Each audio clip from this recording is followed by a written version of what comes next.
हम लोग कक्षा 11 का अध्याय 2 पृथ्वी की उत्पत्ति एवं विकास पढ़ने जा रहे हैं। इस अध्याय में हम लोग पृथ्वी की उत्पत्ति किस प्रकार हुई एवं पृथ्वी का विकास किस प्रकार हुआ इसके बारे में अध्ययन करेंगे। आइए सबसे पहले देखते हैं पृथ्वी की उत्पत्ति एवं विकास में न्याहरिका परिकल्पना क्या है। जो न्याहरिका परिकल्पना है इसका अर्थ क्या होता है। पृथ्वी की उत्पत्ति से संबंधित आरंभिक सिद्धांत में एक लोकप्रिय मत जर्मन दार्शनिक इमैनुअल कांट का है। यानी पृथ्वी की उत्पत्ति से संबंधित जो सबसे पहला मत दिया था वो एक जर्मन दार्शनिक थे जिनका नाम था इमैनुअल कांट, उन्होंने दिया था। यानी पृथ्वी से उत्पत्ति से संबंधित जो पहला आरंभिक सिद्धांत वो एक जर्मन दार्शनिक के द्वारा दिया गया था जिनका नाम इमैनुअल कांट का था। फिर 1796 ईस्वी में गणितज्ञ लाप्लेस ने इसका संशोधन यानी इसमें से कुछ फेरबदल करके दोबारा से प्रस्तुत किया जिसे न्याहरिका परिकल्पना कहा जाता है। एक बार फिर देखिए, पृथ्वी की उत्पत्ति से संबंधित जो पहला आरंभिक सिद्धांत दिया था वो एक जर्मन दार्शनिक इमैनुअल कांट के द्वारा दिया गया। फिर 1796 में इसका एक गणितज्ञ लाप्लेस थे, उन्होंने इसमें कुछ संशोधन करके इसे प्रस्तुत किया जिसे कहा गया न्याहरिका परिकल्पना। अब इसके बाद चैम्बरलेन और मोल्टन थे, उन्होंने भी एक सिद्धांत दिया, उसके बारे में देखते हैं। चैम्बरलेन और मोल्टन। चैम्बरलेन और मोल्टन का सिद्धांत इन्होंने कहा कि एक अन्य भ्रमणशील तारा सूर्य के नज़दीक से गुजरा। यानी चैम्बरलेन और मोल्टन कहते हैं कि एक भ्रमणशील तारा, घूमता हुआ तारा सूरज के पास से गुजरा और इसके परिणाम स्वरूप तारे के गुरुत्वाकर्षण, तारे में बहुत ज़्यादा गुरुत्वाकर्षण बल था, तो गुरुत्वाकर्षण बल से सूर्य की सतह से एक सिगार के आकार का टुकड़ा बाहर निकलकर अलग हो गया। यही पदार्थ धीरे धीरे ग्रहों में परिवर्तित हो गया। अब देखो, चैम्बरलेन और मोल्टन का सिद्धांत में कहता है कि सूरज के पास से एक भ्रमणशील तारा गुजरा और उस तारे में गुरुत्वाकर्षण बल बहुत ज़्यादा था, जिस वजह से सूरज की सतह से एक सिगार के आकार का टुकड़ा वहाँ से बाहर निकला और वही अक्ष में घूमने लगा और वही धीरे धीरे ग्रहों में रूप परिवर्तित हो गया। अब इसके बाद हम लोग देखते हैं द्वैतारक सिद्धांत क्या है। देखिए, द्वैतारक सिद्धांत क्या है। सूर्य के साथ एक और साथी तारे होने की बात कही जाती है, यानी सूर्य के साथ एक और साथी तारे की होने की बात कही जाती है, इसी को द्वैतारक सिद्धांत कहा जाता है। सूर्य के साथ एक और साथी तारे होने की बात कही जाती है, इसी को द्वैतारक सिद्धांत कहा जाता है। इसके बाद हम लोग देखते हैं बिग बैंग सिद्धांत क्या है। अब बिग बैंग सिद्धांत है ये भी हमारी पृथ्वी और ग्रहों के निर्माण से जुड़ा हुआ है। प्रारंभ में वे सभी पदार्थ जिनसे ब्रह्मांड बना है अति छोटे गोलक के रूप में एक ही स्थान पर स्थित थे। यानी प्रारंभ में वे सारे पदार्थ जिनसे ब्रह्मांड बना है अति छोटे गोलक के रूप में एक ही स्थान पर स्थित थे, जिनका आयतन अत्यंत सूक्ष्म और अनंत घनत्व अनंत था, जिनका अत्यंत सूक्ष्म एवं तापमान तथा घनत्व अनंत था। यानी प्रारंभ में सारे पदार्थ जिनसे हमारा ब्रह्मांड बना है ये बहुत छोटे गोलक के रूप में एक ही स्थान पर स्थित थे, बहुत छोटे छोटे थे और एक ही स्थान पर स्थित हुआ करते थे और इनका आयतन बहुत ज़्यादा सूक्ष्म था, बहुत कम था और तापमान तथा घनत्व ये बहुत अनंत था, बहुत ज़्यादा था। अब देखो उसके बाद क्या होता है। बिग बैंग प्रक्रिया की शुरुआत अति छोटे गोलक में भीषण विस्फोट से हुई। यानी जो बिग बैंग की प्रक्रिया की शुरुआत है ये छोटे से गोलक में बहुत बड़ा विस्फोट हुआ। इस प्रकार के विस्फोट की प्रक्रिया से हुआ। यह घटना 8 से 13.7 अरब वर्ष पहले हुई थी। जो विस्फोट की घटना थी ये आज से 13.7 अरब वर्ष पहले हुई थी। विस्फोट के 1 सेकंड के बाद विस्तार हुआ। बिग बैंग होने के आरंभिक 3 मिनट के अंतर्गत पहले परमाणु का निर्माण हुआ। वो जो बिग बैंग की घटना घटी थी, बिग बैंग की घटना घटने के पहले 3 मिनट के अंतर्गत ही पहले परमाणु का निर्माण हो गया था। तीसरा पॉइंट देखते हैं इसी का, बिग बैंग की घटना का। बिग बैंग से 3 लाख वर्षों के दौरान तापमान 4500 केल्विन डिग्री तक गिर गया। यानी जो बिग बैंग की घटना थी इसके घटने के 3 लाख वर्षों के दौरान जो तापमान था वो 4500 केल्विन डिग्री तक कम हो गया था और परमाणुवीय पदार्थ का निर्माण हुआ। यानी परमाणुवीय पदार्थ का निर्माण हो गया, जो हमारा ब्रह्मांड था वो पारदर्शी हो गया। ये था बिग बैंग सिद्धांत। अब हम आगे देखते हैं आकाशगंगा के बारे में।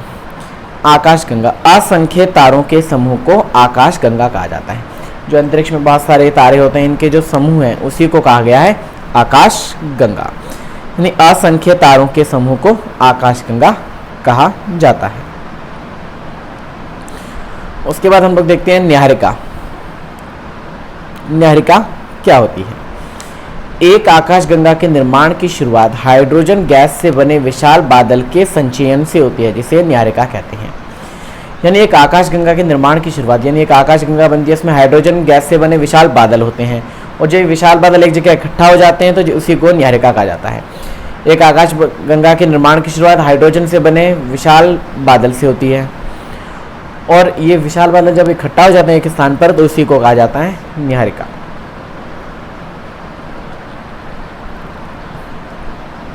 इसके बाद देखते हैं तारों का निर्माण किस प्रकार हुआ। बढ़ती हुई न्याहरिका में गैस के झुंड विकसित हुए, यानी न्याहरिका में गैस के झुंड जो बादलों के रूप में होते थे वो विकसित हुए। ये झुंड बढ़ते घने गैसीय पिंड बने जिनसे तारों का निर्माण आरंभ हुआ। बढ़ती हुई न्याहरिका में गैस के झुंड विकसित हुए और ये झुंड बढ़ते बढ़ते घने गैसीय पिंड बने, यानी ये झुंड बढ़ते बढ़ते इनमें बहुत ज़्यादा गैस भर गई और बहुत ज़्यादा घने हो गए। इनका निर्माण आरंभ हुआ, जिनसे तारों का निर्माण आरंभ हुआ। और जो तारों का निर्माण लगभग 5 से 6 अरब वर्ष पहले हुआ था। तारों का निर्माण 5 से 6 अरब वर्ष पहले हुआ था। इसके बाद देखते हैं हम लोग ग्रहों के निर्माण की 3 अवस्थाएं कौन सी हैं। ग्रहों के निर्माण की 3 अवस्थाएं। पहली अवस्था, तारे न्याहरिका के अंदर गैस गुच्छित झुंड हैं। जो तारे हैं वो न्याहरिका के गैस के रूप में बहुत सारे गुच्छित झुंडों में हैं। इन गुच्छित झुंडों में गुरुत्वाकर्षण बल से गैसीय बादल में क्रोड का निर्माण हुआ। जो ये झुंड है इनमें ना बहुत ज़्यादा गुरुत्वाकर्षण बल है, जिससे वहाँ पर क्रोड का निर्माण हुआ। इस गैसीय क्रोड के चारों ओर गैस व धूलकणों से घूमती हुई तश्तरी विकसित हुई। गुरुत्वाकर्षण बल के कारण वहाँ क्रोड बना और क्रोड में गुरुत्वाकर्षण बल के कारण वहाँ पर धूलकण से घूमती हुई तश्तरी का विकास हुआ। इसके बाद दूसरी अवस्था में गैसीय बादल का संघनन आरंभ हुआ। दूसरी अवस्था में गैसीय बादल का संघनन आरंभ हुआ और क्रोड को ढकने वाला पदार्थ छोटे गोलों के रूप में विकसित हुआ। यानी इसमें गैसीय बादल का संघनन आरंभ हुआ और क्रोड को जो ढकने वाला पदार्थ था गोलों के रूप में विकसित हो गया। ये छोटे गोले संसर्जन में विकसित हुए। संगठन की क्रिया द्वारा बड़े पिंड बनने शुरू हो गए। यानी धीरे धीरे छोटे गोले आपस में मिलने लगे, जुड़ने लगे और इनसे धीरे धीरे बड़े पिंड बनने शुरू हो गए। गुरुत्वाकर्षण बल के परिणाम स्वरूप ये आपस में जुड़ गए। यानी इनमें गुरुत्वाकर्षण बल हुआ करता था, इसकी वजह से ये लोग आपस में जुड़ गए। उसके बाद अंतिम अवस्था और जो तीसरी अवस्था इसमें देखो, अंतिम अवस्था में अनेक ग्रहाणुओं के सहवर्तित होने पर कुछ बड़े पिंड ग्रहों के रूप में बने। हमारे सौर मंडल में 8 ग्रह। अंतिम अवस्था में इन अनेक छोटे ग्रहाणुओं के सहवर्तित होने पर कुछ बड़े पिंड ग्रहों के रूप में बने। यानी जो छोटे छोटे ये गोले थे धीरे धीरे बड़े ग्रहों में परिवर्तित हो गए। अब हम इसके बाद सौर मंडल के बारे में जानते हैं, जो हमारा सौर मंडल है। देखिए, सबसे पहले हमारे सौर मंडल में 8 ग्रह हैं। न्याहरिका को सौर मंडल का जनक माना जाता है और जो न्याहरिका है उसे सौर मंडल का जनक माना जाता है। सौर मंडल में 8 ग्रह हैं और न्याहरिका को सौर मंडल का जनक माना जाता है। पहले हमारे सौर मंडल में 9 ग्रह हुआ करते थे। 2006 में एक ग्रह को सौर मंडल से बाहर रखा गया। ग्रहों का निर्माण 4.6 अरब वर्ष पहले हुआ था। ग्रहों के निर्माण की जो व्यवस्था है 4.6 अरब वर्ष पुरानी है।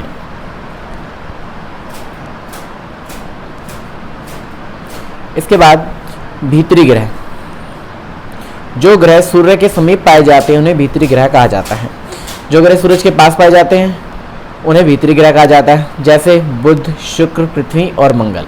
ये जो 4 ग्रह हैं इनको भीतरी ग्रह भी कहा जाता है और इन ग्रहों को हम पार्थिव ग्रह भी कह सकते हैं।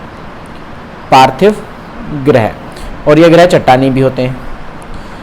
उसके बाद है बाहरी ग्रह। बाहरी ग्रहों को जोवियन ग्रह भी कहा जाता है। जो ग्रह सूर्य के समीप नहीं पाए जाते, जो ग्रह सूर्य के समीप नहीं पाए जाते उन्हें बाहरी ग्रह कहते हैं और जो ग्रह सूरज के पास पाए जाते हैं उन्हें भीतरी ग्रह कहते हैं। भारी ग्रह में जैसे हैं बृहस्पति, शनि, अरुण, वरुण। जो बृहस्पति है वो सबसे बड़ा ग्रह भी माना जाता है।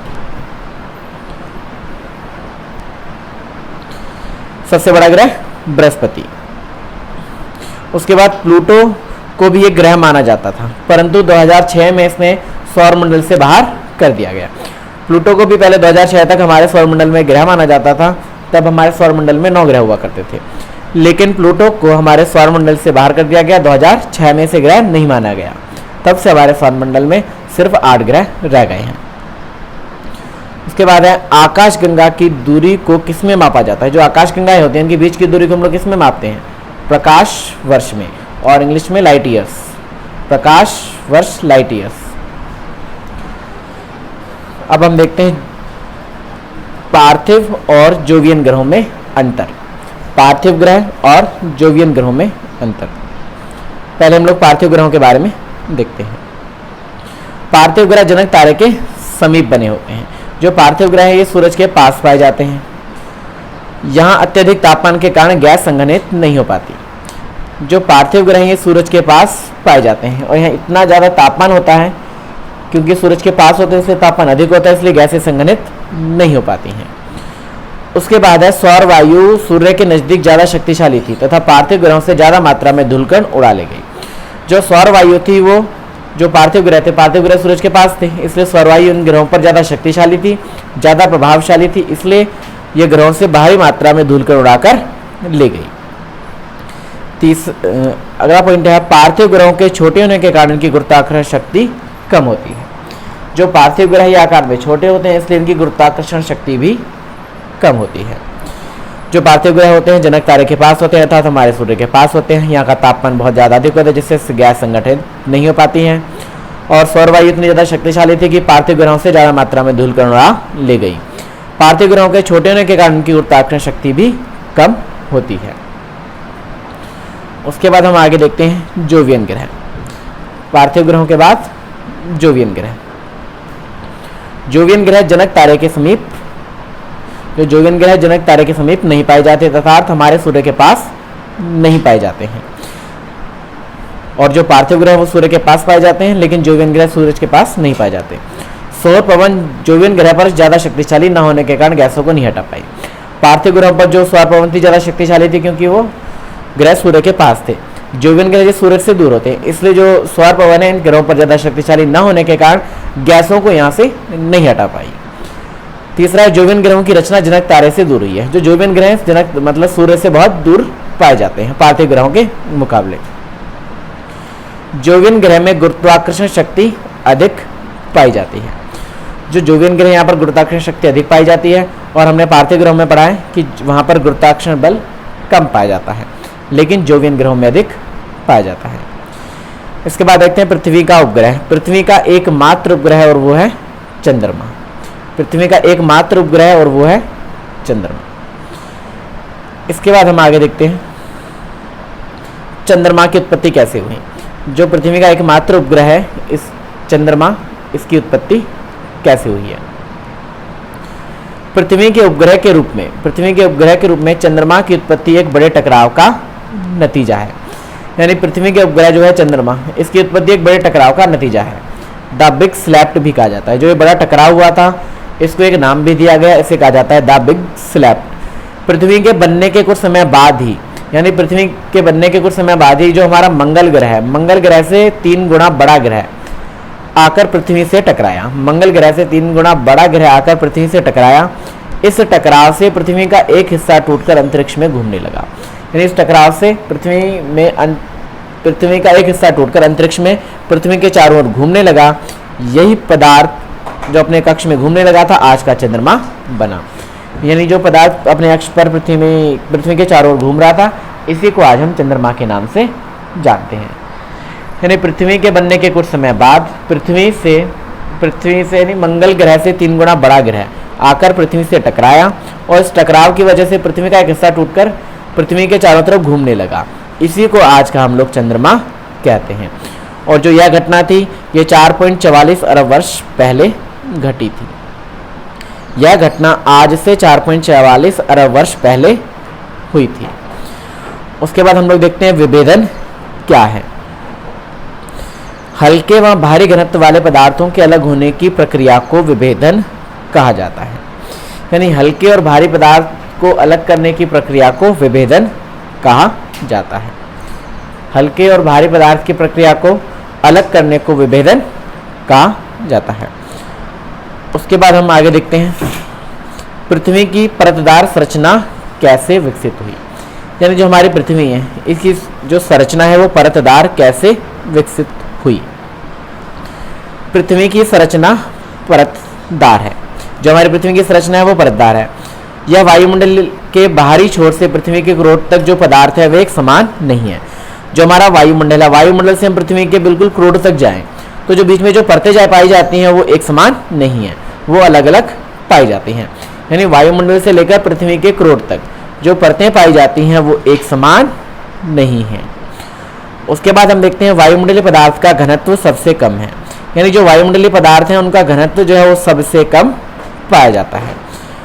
पृथ्वी की सतह से इसके भीतरी भाग तक अनेक मंडल हैं। यानी पृथ्वी की सतह से इसके भीतरी भाग यानी क्रोध तक अगर देखा जाए तो बहुत सारे मंडल पाए जाते हैं।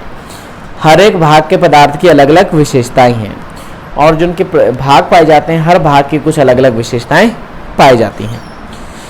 ये था हमारा चैप्टर पृथ्वी और उसकी उत्पत्ति।